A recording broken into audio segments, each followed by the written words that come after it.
La mélodie funeste. Au cœur d'une vallée isolée, entourée de montagnes abruptes, se trouvait un petit village du nom de Melodora.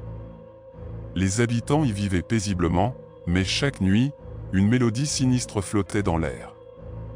Cette mélodie était douce, mais portait en elle une note d'obscurité, suscitant la crainte parmi les villageois.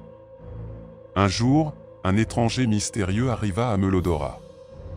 Il se nommait Victor, un virtuose du violon. Fasciné par la mélodie nocturne, il offrit de jouer pour les villageois.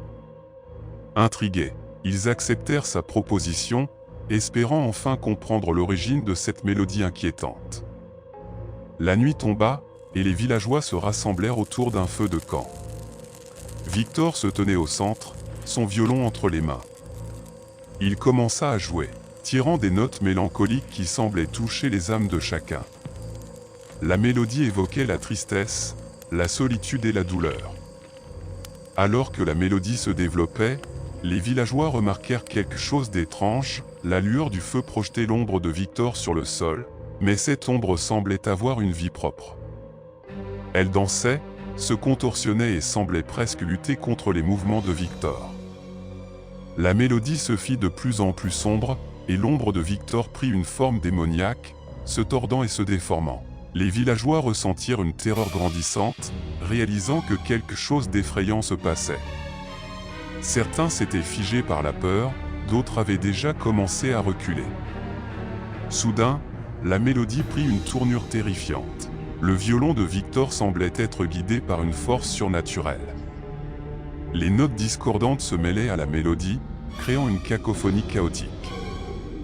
L'ombre de Victor se libéra de sa forme humaine, s'élevant dans les airs comme une entité malveillante. Les villageois crièrent et s'enfuirent dans toutes les directions, mais ils semblaient piégés dans un cauchemar.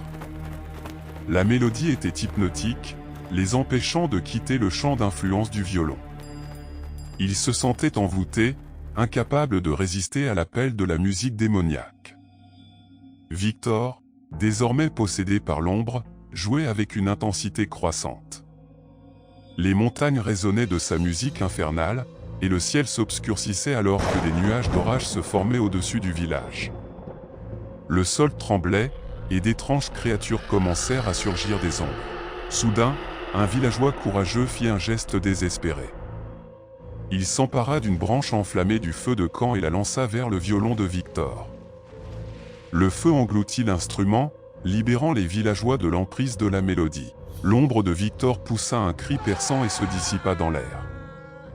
La tempête se calma, laissant les villageois épuisés mais enfin libres. Victor était à genoux, son violon en cendres. Il n'avait aucun souvenir de ce qui s'était passé. Le village se remit lentement de cette nuit terrifiante, et la mélodie funeste cessa de hanter leur nuit. Mais Victor resta à Melodora, hanté par la culpabilité et le mystère de son propre rôle dans ces événements. Chaque fois qu'il entendait une mélodie, son cœur se serrait, se demandant si l'obscurité qui avait consumé sa musique pouvait un jour ressurgir.